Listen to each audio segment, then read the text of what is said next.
वृंदावन शहर में एक वैद्य थे जिनका मकान भी बहुत पुराना था। वैद्य साहब अपनी पत्नी को कहते कि जो तुम्हें चाहिए एक चिट्ठी में लिख दो। दुकान पर आकर पहले वह चिट्ठी खोलते, सामान के भाव देखते, फिर काना से दुआ करते कि सांवरे, मैं केवल तेरी इजाजत से तुझे छोड़कर यहाँ दुनिया में आ बैठा हूँ। तो मेरी आज की व्यवस्था कर देगा, उसी समय यहाँ से उठ जाऊंगा। और फिर कभी सुबह 9:30, कभी 10 बजे वैद्य जी रोगियों की दवा देकर वापस अपने गांव चले जाते। एक दिन वैद्य जी ने दुकान खोली, फिर चिट्ठी खोली तो देखते ही रह गए।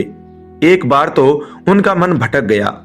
उन्हें अपनी आंखों के सामने तारे चमकते हुए नजर आ गए, लेकिन जल्द ही उन्होंने अपने मन पर काबू पा लिया।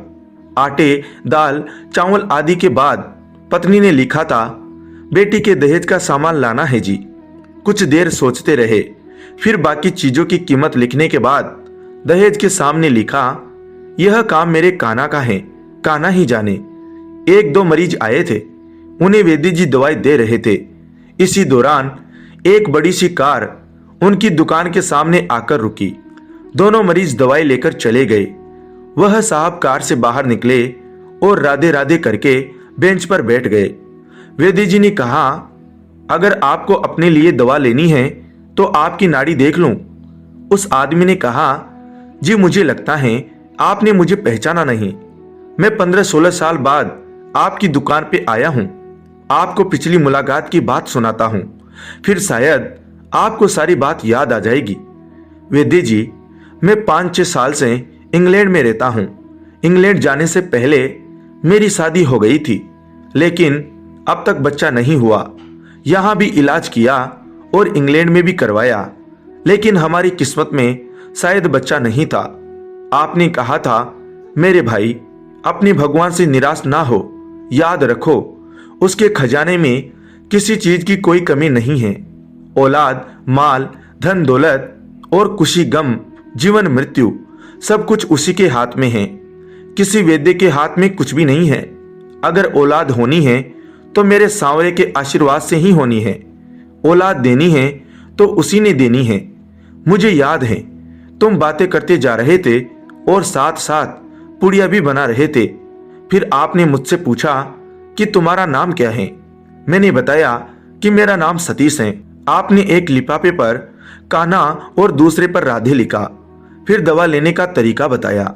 लेकिन जब मैंने पूछा कितने पैसे, आपने कहा बस ठीक है।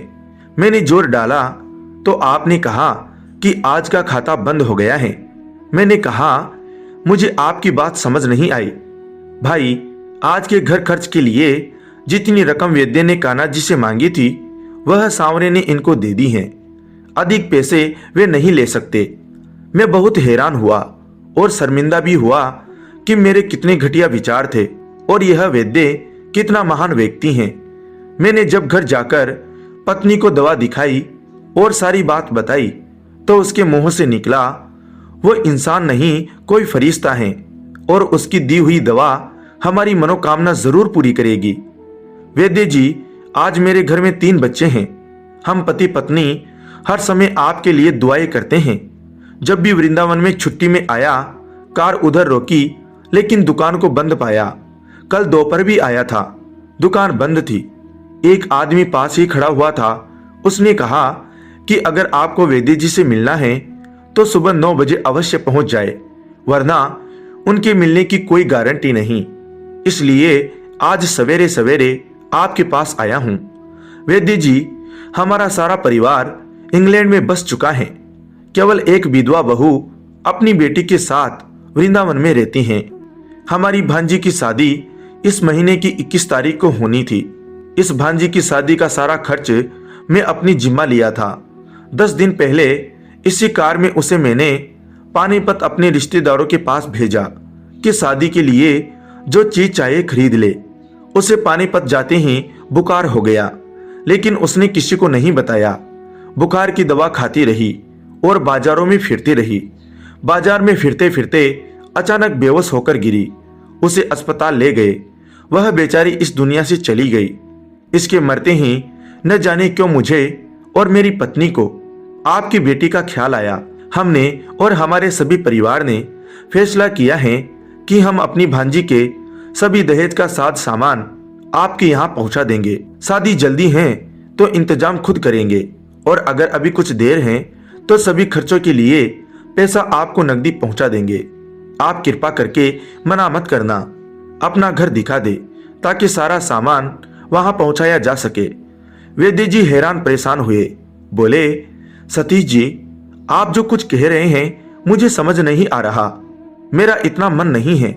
मैं तो आज सुबह जब पत्नी के हाथ की लिखी हुई चिट्ठी यहाँ आकर खोलकर देखा तो मिर्च मसाला के बाद जब मैंने ये शब्द पढ़े, बेटी के दहेज का सामान, तो आपको पता है मैंने क्या लिखा?